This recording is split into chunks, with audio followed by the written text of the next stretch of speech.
Good morning, student. In last period, we have seen the combination of cells. Series combination we have seen. Now today we are going to see the parallel combination of cells. So we'll go for parallel combination of cells. Okay. Now let me see the parallel combination. Suppose this is the first cell. EMF is E1. Internal resistance is suppose R1. And here is second cell. EMF is E2 and internal resistance is suppose R2. So this is one cell and this is second cell, which are connected in parallel. Now here this is the case. Now current through this one is suppose I1, current through this one is suppose I2. Now if the cells are in connected parallel, you know that in case of parallel combination potential is remains same. So potential terminal potential of this combination is remain same. Now here what happens? The total current is supposed to be I here. Clear? So accordingly what we have, that I is equal to I1 plus I2. Now let me write the equation for first cell and let me write the equation for second cell. Already we have seen one equation, E is equal to V plus IR. Accordingly V is equal to E minus IR. So let me apply the same equation for the first cell and second cell. But the potential, that is terminal potential of both cells remain same. Why? Because both are connected in parallel. We know that in case of parallel combination, potential remains same and current is different. So accordingly we have here current is I1 and I2 and potential is remain V. So accordingly what we can say, the first cell, what happens here? V is equal to E1 minus I1 R1 and second is V is equal to E2 minus I2 R2. So from this one we can convert this thing. So accordingly I1 become, see here I1 become V minus, या फिर ऐसे बोल सकते हैं इसको, ये इधर गया तो इधर गया, that is E1 minus V upon R1 and I2 is equal to E2 minus V upon R2 from this equation and this is from this equation. If you rearrange the term, अगर इधर चला जाएगा तो plus हो जाएगा और V इधर चला जाएगा, E2 minus V and here is R2 goes in denominator. So accordingly these are the equations. So total current I is equal to what? What is that? See, I is equal to I1 plus I2. Accordingly we have here E1 minus V upon R1. Second thing plus E2 minus V upon R2. That is I. So I is nothing but the net current. So net, what is there? Net equivalent EMF of both is suppose E. Potential is V and equivalent resistance is suppose R. So let I say R equivalent is net resistance. Okay. Then E equivalent is net EMF and terminal potential is V. So accordingly we have I is equal to, from the same equation, I is equal to E equivalent minus V upon R equivalent. So let me put in this equation. Suppose this is the fourth equation, first, second and these are suppose third. Okay. So from fourth what will you have? See here I, that is E equivalent upon R equivalent minus V is equal to E1 minus V upon R1 plus E2 minus V upon R2. Okay. So accordingly what we have here, so what is R equivalent? So R equivalent को क्या रहेगा यहाँ पे देख लो. So here अगर हम compare करते हैं देखो तो यहाँ पे V टर्म है, R equivalent है, यहाँ पे भी टर्म्स आ रही है आपकी, तो आप देख लीजिए क्या होता है. R equivalent E equivalent upon R equivalent is equal to क्या हो जाएगा? E1 upon R1 plus E2 upon R2. ठीक है, ये होगा आपका फाइनल इक्वेशन. तो इसको हम सेपरेट कर लेते हैं. देखो क्या हो जाएगा. E इक्विवेलेंट, R इक्विवेलेंट क्या रहेगा? दोनों का parallel combination R1 R2 upon R1 plus R2. तो R1 R2 upon R1 plus R2 is equal to, यहाँ पे लिख सकते हैं R2 E1 plus R1 E2 upon R1 R2. ठीक है, तो R1 प्लस R2 पर चला जाएगा. क्लियर? तो क्या हो जाएगा आर ई कैंसिल हो जाएगा, तो क्या बनेगा आपका E equivalent into R1 plus R2 is equal to R2 E1 plus E2 R1। तो from the same equation what we can have here, ये मैं यहाँ पे कॉपी करता हूँ, ये हो जाएगा आपका E equivalent is equal to R2 E1 plus E2 R1 upon R1 plus R2। So this is nothing but the formula for what? Resultant EMF। और मैं बुक में से एक एग्जांपल ले लेता हूँ, that is point A, here is the current 5 ampere, here is the battery of 15 volt, here is resistance that is of 2 ohm, here is again battery 10 volt, here resistance is 6 ohm, again 5 volt, मैं यहाँ पे 5 volt ऐसे लगा देता हूँ, 5 volt, and here is point B। Now the question is find the potential difference between A and B। ये point ये हो गया, find the potential difference between A and B। अब देखिए A and B के पोटेंशियल डिफरेंस कितना है आपको बताना है। तो मैंने जो आपको बोला था कि अलॉन्ग द डायरेक्शन है करंट, तो माइनस साइन लेनी है, अलॉन्ग द डायरेक्शन रहेगी तो क्या लेनी है, माइनस साइन लेनी है।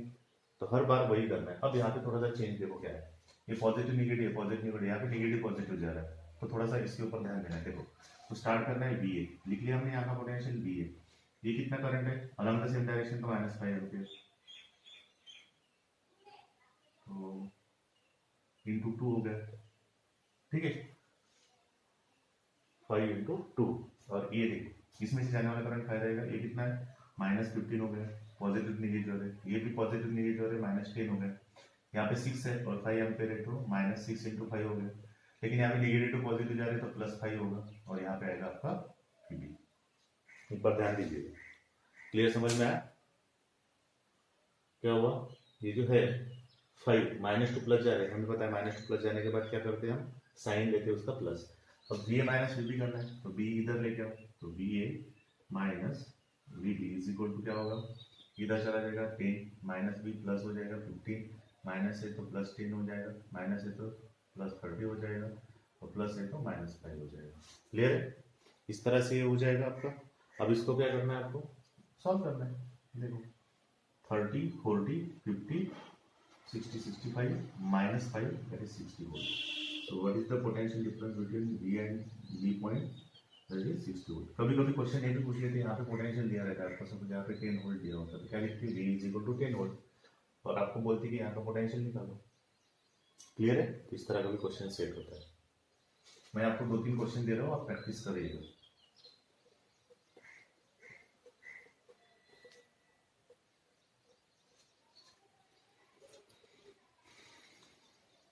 क्वेश्चन ले लें,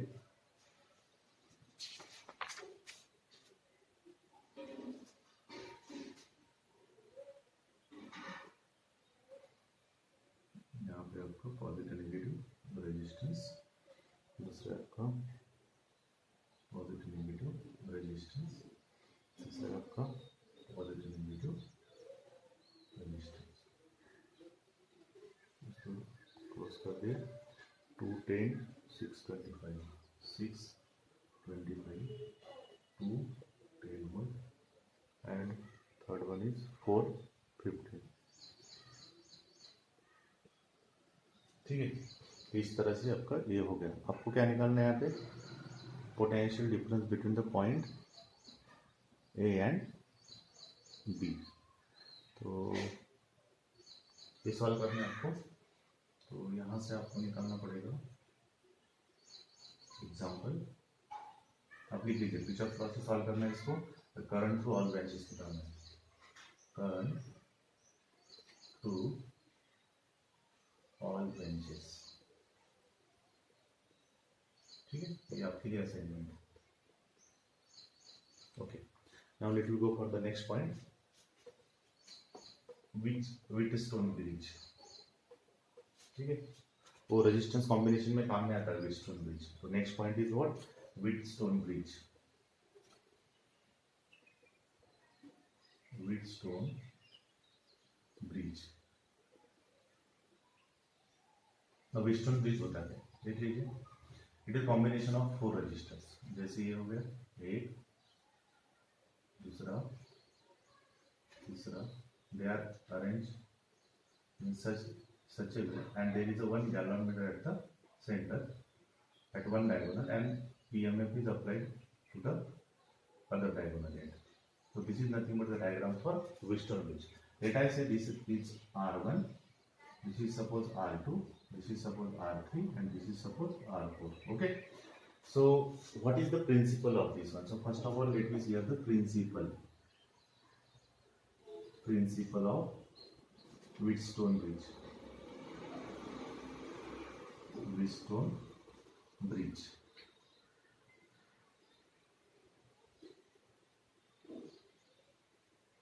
Principle of Wheatstone bridge. तो प्रिंसिपल होगा इसका, it work on the principle of null deflection. Let I say this point is suppose A, तो यहाँ पे मैं ए दे देता हूँ, यहाँ पे बी दे देता हूँ, यहाँ पे C, and that is suppose point B. So it work on the principle what? When the bridge get balanced, then current to the galvanometer become 0. When bridge get balanced, then current through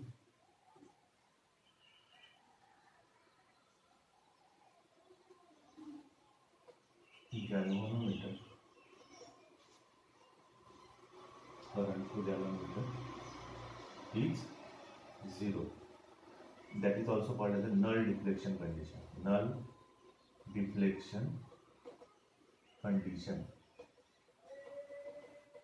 ठीक है, null deflection condition का मतलब क्या होगा, current to galvanometer 0, मतलब galvanometer कोई भी deflection नहीं देगा। उस टाइम पे होता क्या है, the potential, so at null condition और balance condition, null is also called as a balance condition, balance condition, the potential at B is equal to potential at D. ध्यान में रखना, यहाँ का पोटेंशियल है, पोटेंशियल सेम हो जाएगा, तो पोटेंशियल डिफरेंस कितना होगा, 0। Potential difference is 0, then no current will be passing through the galvanometer. अब इसको थोड़ा सा सॉल्व करना है किरचॉफ लॉ से। स्टेटमेंट आपने कॉपी कर लेना है, ठीक है। अब देखो क्या, मैं यहाँ पे किरचॉफ लॉ लगा, तो ये ईएमएफ है ई, क्लियर है। यहाँ से करंट आ रहा है आई, मैं बोल रहा हूँ यहाँ से जा रहा है I2, इधर से जा रहा है I1 करंट। यहाँ पे आने के बाद इधर से गैलोमीटर से जा रहा है IG करंट, इधर से जाएगा I माइनस IG करंट। देखो I1 आया, इधर से IG गया, तो बचा क्या है, I1 minus IG current is going through this branch. इधर से कौन सा आया, IG, इधर कौन सा आया, I2, तो यहाँ से कौन सा जाएगा, I2 प्लस IG, और यहाँ पे दोनों सम हो गए, तो IG get cancel and I1 plus I2 become I। So in this way, this is nothing but the KCL. Now after that we have to go for circuit analysis. Okay, so there are 2 loops, 3 loops, whatever the loop you can consider over here. तो मैं ये एक loop ले लेता हूँ, दूसरा ये loop ले लेता हूँ। पहला लूप है हमारा A B D A, loop A B D A. देखो क्या हो जाएगा, A2 भी जाना है, तो करंट के डायरेक्शन में जा रहा है I1 R1 minus I1 R1, ठीक है, I1 R1 इधर जा रहे हैं। अब इधर जा रहे हैं B2D अलॉन्ग द डायरेक्शन है। IG इसका रेजिस्टेंस हम पकड़ लेते हैं RG, गैलोमीटर का कुछ ना कुछ रेजिस्टेंस रहेगा, that is RG, galvanometer resistance is RG, so accordingly IG RG but along the same direction, that's why minus IG RG. Okay, now let me go for the D2A। तो D2A में क्या आ रहा है, हम इधर जा रहे हैं, करंट इधर आ रहा है, मतलब क्या होगा, plus I2 R4 is equal to 0. So this is nothing but the first equation for loop ABDA, इस तरह से दिया। अब दूसरा लूप ले लेते हैं, लूप BCDB। अब देखो यहाँ पे क्या होगा, B से C तक along the same direction of current है, कौन सा करंट जा रहा है, I1 माइनस IG जा रहा है, इंटू R2, तो minus I1 minus IG into R2। अब C2 कहाँ जा रहे हैं, D तक जा रहे हैं, लेकिन करंट ऊपर आ रहा है, तो हम अपोजिट डायरेक्शन में जा रहे हैं, इसका मतलब प्लस हो जाएगा, ये कौन सा है, I2 प्लस IG, रेजिस्टेंस कितना है R3। हो गया। देखो हम इधर जा रहे हैं, करंट इधर जा रहा है तो प्लस साइन होगा, हम along the direction of current होते हैं तो माइनस साइन होता है, हमने रूल्स देखे हुए। अब D2 कहाँ जाना है, B, ये भी करंट नीचे आ रहा है, हम ऊपर जा रहे हैं, इसका मतलब क्या होगा, प्लस कितना IGRG इज इक्वल टू 0। ये हो गया सेकंड इक्वेशन। अब इसको थोड़ा सा सॉल्व कर लेते हैं। क्या हो जाएगा, -I1 प्लस IG, ठीक है। तो थोड़ा सा मैं R2 को मल्टीप्लाई कर दो ब्रैकेट सॉल्व करके, ब्रैकेट सॉल्व होने के बाद क्या हो जाएगा, या फिर पहले इक्वेशन को मैं थोड़ा सा ये कर देता हूँ, देखो ये माइनस वाला इधर ले लेगा तो क्या बनेगा, I2 R4 is equal to I1 R1 plus IG RG, ठीक है। यहाँ पर भी वैसे ही कर लेते हैं, इसको सॉल्व कर लेते हैं पहले इक्वेशन 2 के, इक्वेशन 2 के हिसाब से क्या आएगा, -I1 R2 plus minus minus become plus IG R2 plus क्या है यहाँ पे R3 I2, तो I2 R3 plus IG R3 plus IG RG is equal to 0, ठीक है। हम इसको इक्वेशन थर्ड बोल रहे हैं। अब देखो हमने क्या लिखा था, Wheatstone bridge is work on which condition, balance condition. Balance condition क्या होती है, current will not flow through the galvanometer, current flow नहीं होगा मतलब IG क्या रहेगा, 0 for balance condition, for balance condition, और we can say null deflection, ठीक है। तो IG 0 हो जाएगा, तो पुट कर दो, यहाँ पर भी पुट करो, यहाँ पर भी पुट करो, तो क्या बनेगा इक्वेशन, हम इसको थर्ड दे देते हैं और इसको फोर्थ दे देते हैं। तो थर्ड क्या बनेगा आपका, देखो IG बिकम 0, तो I2 R4 is equal to I1 R1। तो यहां से हम इक्वेशन बना सकते हैं I2 बाय I1, ये I1 नीचे चला गया तो is equal to R1 bye R4, ठीक है। Now from equation fourth equation में देखो IG 0 डाल दो, क्या बचा आपके पास, ये हो गई 0 टर्म, और दूसरी ए भी 0 हो गई और ए भी 0 हो गई, क्लियर। तो क्या बचा आपका, -I1 R2 plus I2 R3 is equal to 0। तो क्या हो जाएगा आपका, I1 R2 is equal to I2 R3, ये माइनस इधर चला जाएगा, प्लस हो जाएगा। अब वही कर लेते हैं, इससे क्या मिलेगा हमें, I2 बाय I1, ये I1 इधर गया, ठीक है। यहाँ बचा I2 बाय I1, तो R2 बाय R3, ध्यान में रखिए। देखो I2 बाय I1 चाहिए तो I1 इधर चला गया, R2 के नीचे क्या आएगा R2, ये बना आपका इक्वेशन। अब ये इक्वेशन की लेफ्ट हैंड साइड और ये इक्वेशन की लेफ्ट हैंड साइड दोनों सेम है, तो हम बोल देते हैं 5 and 6, from 5 and 6, from 5 and 6 what will get, R1 by R4 is equal to R2 by R3, and this is nothing but the condition for balancing, or Wheatstone bridge get balance when this condition get satisfied। तो क्या होना चाहिए, R1 by R4 का ratio, मतलब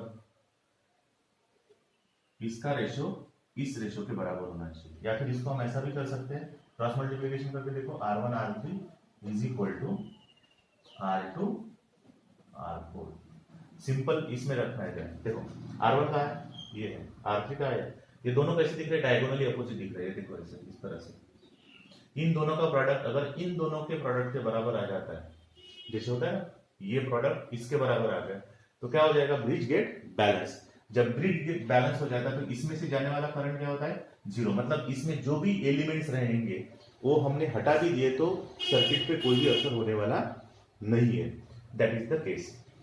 Okay. Now, on the basis of that, let me see certain numericals.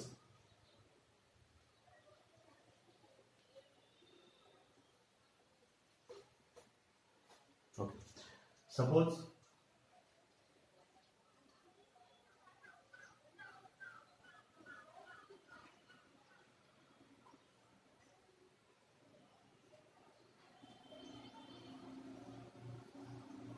that is point A, that point is B. 4, 8, 62. तो that is 3 ohm. So example is find equivalent resistance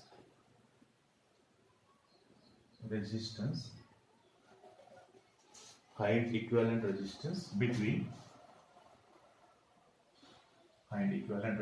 between point A and B.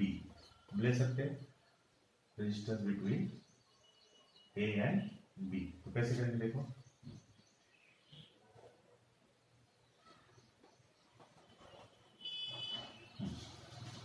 अब देखिए यहाँ पे तो ये बीच में आया है तो सॉल्व नहीं कर सकते इसको, तो लेकिन हमारे पास विस्टोन ब्रिज। अब देखो अगर मैं इसको निकालना है तो सिंपल इसमें तो ये 4 हो गया, ये 16 हो गया, बीच में कौन सा है 3 हो गया सिंपल सर्किट में, यहाँ पे 2 आ गया, ठीक है, यहाँ पे कौन सा है 8 आ गया, 8 3 16 4 2, यहाँ पे ए बी पॉइंट। अब देखो ये किसकी तरह दिख रहा है आपको, विस्टोन ब्रिज की तरह।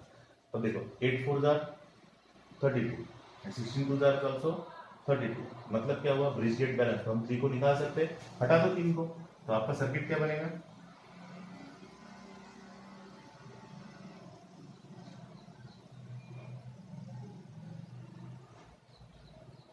ये हो गया A point, this is our B point. अब क्या बनेगा आपका 4 16 2 8, दो सीरीज में, ये दो सीरीज में और ये दोनों पैरेलल में।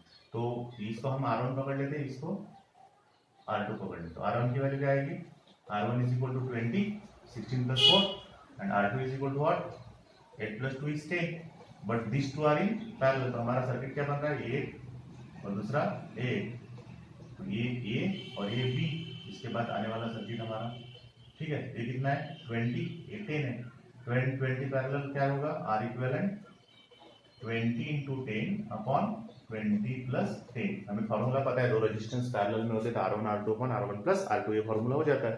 कैसे आया मैंने R1 R2, देखो 1 अपॉन R इक्विवेलेंट, अगर दो रेजिस्टेंस होते हैं 1 upon R1 plus 1 upon R2, दो ही रेजिस्टेंस अगर पैरेलल में लेते तो कैसे करेंगे, 1 अपॉन R इक्विवेलेंट क्या होगा, ये R2 इधर चल जाएगा, R2 plus R1 upon R1 R2, उसको उल्टा कर दो तो R इक्विवेलेंट क्या बनेगा, R1 R2 upon R1 plus R2। इसलिए मैंने डायरेक्ट ये फॉर्मूला अपने यूज भी किया दो रेजिस्टेंस के लिए, 3 के लिए नहीं एप्लीकेबल होता है, उसके लिए सॉल्व करना पड़ेगा। दो रेजिस्टेंस तो डायरेक्टली आप कर सकते हैं, यहाँ पे 20 का एक है और 10 का एक, दोनों पैरेलल है, तो हम R1 इंटू R2 अपन R1 प्लस R2, तो कितना हो जाएगा 200 डिवाइड बाय 30, ठीक है, 20 10 are 200, 20 plus 10 30, so here is 20 by 3, that is 6.6 ohm. That is nothing but the equivalent resistance between point A and B. So such a type of example you have to solve on the basis of Wheatstone bridge. Wheatstone bridge में ऐसा कोई complicated circuit है जहाँ से आप equivalent resistance नहीं निकाल सकते, तो पहले देख लेना है कि डायगोनली जो अपोजिट एलिमेंट है वो प्रोडक्ट जो है, इसका प्रोडक्ट और इसका प्रोडक्ट बराबर आ रहा है कि नहीं आ रहा है। मतलब अगर बराबर आ रहा है तो आप डायगोनल में जो भी रेजिस्टेंस रहेगा उसको हटा दो, अपने आप आपको आंसर मिल जाएगा। जैसे हटा दिया बाद में पता है ये दो सीरीज में तो दोनों पैरेलल में आ जाएंगे।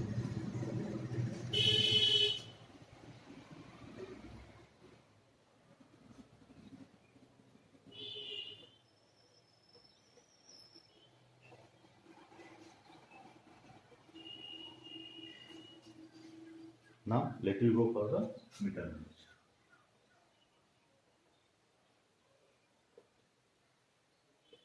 अब मीटर ब्रिज क्या होता है, the meter bridge application of Wheatstone bridge. It is the application of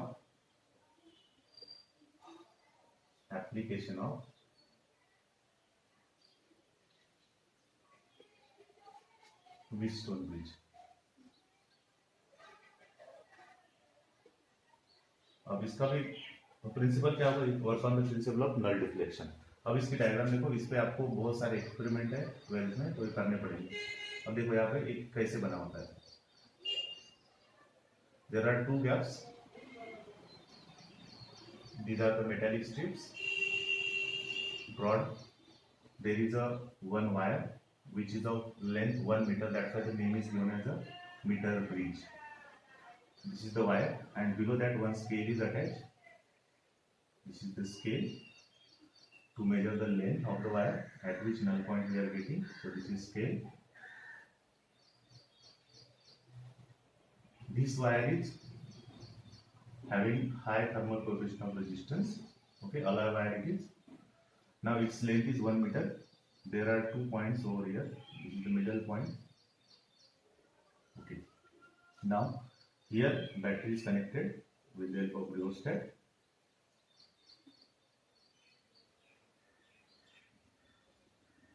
That is P key. Okay. Now in one gap the unknown resistance is connected. Suppose I will say this is X, and in other gap there is a known resistance is connected, that is R. R हमारा क्या है? Known resistance है. Unknown कौन सा है हमारा? X है. ये वायर है, इसका स्पेसिफिक रेजिस्टेंस ज्यादा होती है, तो रेजिस्टेंस ज्यादा होता है इसका वायर का. ठीक है. अब ये अननोन है, ये नोन है, तो हम इस मीटर ब्रिज से अननोन वैल्यू ऑफ रेजिस्टेंस निकाल सकते हैं. That is the application by using the Wheatstone bridge condition. ठीक है. इसीलिए इसको कहा जाता है कि it is the application of Wheatstone bridge. तो this particular instrument is used to find out the value of resistance, unknown resistance. तो देखो क्या होगा. अब यहाँ पे होता है आपका गैल्वेनोमीटर सेंटर पॉइंट, और ये यहाँ पे रहेगा. तो ये लेंथ होगी आपकी L, और ये लेंथ होगी आपकी 100 माइनस L. अब हम इसका स्पेसिफिक लेंथ पकड़ लेते हैं. Let the resistance per unit length of wire is suppose 5. कितनी होगी? 5. तो हम इस पर्टिकुलर पोर्शन का रेजिस्टेंस निकाल सकते हैं. कैसे निकलेगा? Resistance per unit length into required length will get the resistance. So I will say this resistance suppose R1 and from this null point to this is R2. What we are finding here, हम क्या करेंगे इस particular circuit में, ये jockey होती है. कौन सी है? ये जॉकी है. ये हमारा अननोन, मैं लिख लेता हूं अननोन. ये हमारा क्या है? नोन. ये क्या है? गैल्वेनोमीटर. ये क्या है? आपकी जॉकी. जॉकी कैसा? एक मेटालिक रॉड होता है जो वायर के ऊपर घुमाया जाता है, जो वायर के टच में रहेगा. यहां से स्टार्ट करते हैं हमेशा. और कहां से मेजर की जाती है लेंथ? जहां पे positive terminal of battery connected है, यहां से लेंथ मेजर की जाएगी. तो जैसे जैसे हम इसके ऊपर घुमाएंगे तो गैल्वेनोमीटर को डिफ्लेक्शन देगा, और जैसे जैसे घुमाएंगे जब नल डिफ्लेक्शन सेटिस्फाई हो जाएगी तो गैल्वेनोमीटर में डिफ्लेक्शन क्या आएगा? 0. मैं ये समझ रहा हूँ कि नल डिफ्लेक्शन कहाँ पे आ रहा है? एट लेंथ L पे आ रहा है. ठीक है. तो मैंने डिफाइन कर लिया कि resistance per unit length of the wire is suppose 5 and the null point on wire will be at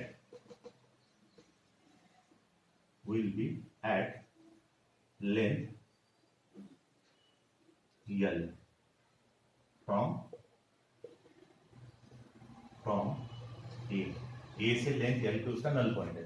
तो रेजिस्टेंस कितना होगा? R1 5 into L. देखो resistance per unit length into length will get the resistance. और दूसरा कितना होगा? R2 की value 5 into 100 minus L. बचे कुछ लेंथ. तो रेजिस्टेंस पर यूनिट लेंथ अगर हमें पता है 5, तो 5 क्या होता है? Resistance per unit length. तो रेजिस्टेंस क्या बनेगा? Resistance per unit length into required length, required resistance. ये दोनों मिल गया. अब देखते हैं अब ये कौन सी इस पे काम कर रहा है? Wheatstone bridge. व्हीटस्टोन ब्रिज क्या बताता है?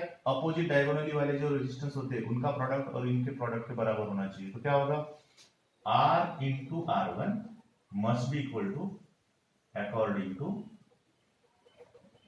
according to Wheatstone bridge condition. क्या होगा? R into R1 A into इसका प्रोडक्ट बराबर A इंटू इसका प्रोडक्ट आना चाहिए X इंटू R2. ठीक है. तो R बाय या फिर X बाय R क्या हो जाएगा बताओ? X bye R. R इधर चला गया तो R1 by R2. What is the value of R1? 5 L upon 5 100 minus L, that is X by R. So 5 I get cancel. What is there? X by R is equal to L upon 100 minus L, implies X is equal to R into L upon 100 minus L. ठीक है. ये होगा आपका equation. देखो R known है हमें, length हम experiment से फाइंड आउट कर सकते हैं. 100 माइनस L भी पता चलेगा. ये 1 मीटर वायर है. अगर ये 50 आया तो बाकी 50 होगा, ये 30 आया तो ये 70 होगा, ये अगर 70 आया तो ये बाकी बचा हुआ 30 होगा. इसके हिसाब से ये दोनों हम एक्सपेरिमेंटली फाइंड आउट कर सकते हैं। आर भी हमें पता है तो हम एक्स की वैल्यू आसानी से निकाल सकते हैं। So this is the beauty of this particular device to find out the value of unknown resistance. So this is nothing but the equation which is utilised to find out the value of unknown resistance. देखिए और एक थोड़ा सा मैं change बता देता हूँ। अगर x यहां गया और r यहां आया तो ये इक्वेशन क्या बनेगा, पूरा उल्टा हो जाएगा। बस समझिए, x की जगह इसने ली और r की जगह इसने ली तो क्या हो जाएगा, x is equal to r upon 100 minus l upon a. बस समझ में आ रही है। तो थोड़ा सा यही देखना है कि x इंटू ये और r इंटू ये। बात समझिए, यहाँ पे x है तो ये दोनों का प्रोडक्ट इस दोनों के बराबर आ रहा है, लेकिन कभी कभी हो सकता है कि r यहाँ पे कनेक्ट हो जाए और x यहाँ पे कनेक्ट हो जाए, तो x इंटू ये और r इंटू ये दोनों सॉल्व करके आपको आराम से आंसर मिल जाएगा। So this is nothing but the meter bridge. What is this, meter bridge. अब देखो यहाँ पे कुछ कुछ प्रॉपर्टीज होती है। जो वायर होता है, वायर की प्रॉपर्टी क्या होगी, यूनिफॉर्म थिकनेस चाहिए। थिकनेस की यूनिफॉर्म चाहिए। अगर यूनिफॉर्म थिकनेस रहेगी तो एरिया ऑफ क्रॉस सेक्शन क्या रहेगा, कांस्टेंट रहेगा। तभी resistance through out the wire क्या रहेगा, यूनिफॉर्म रहेगा।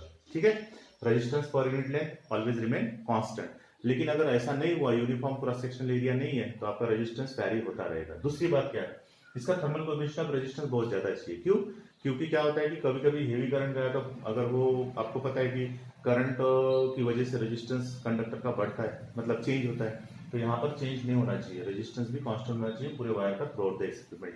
रेजिस्टेंस पर यूनिट लेंथ भी कांस्टेंट होनी चाहिए और थर्मल कोएफिशिएंट ऑफ रेजिस्टेंस भी हाई होना चाहिए, ताकि इसके ऊपर कोई असर ना हो। ठीक है, उसके बाद ये जो स्ट्रिप है, मेटेलिक स्ट्रिप, ब्रॉड की होनी चाहिए, क्योंकि यहाँ पे देखिए हम लेंथ पे काम कर रहे हैं, तो जरूरी नहीं कि ये वायर फिक्स यहाँ पे जुड़ा हुआ हो।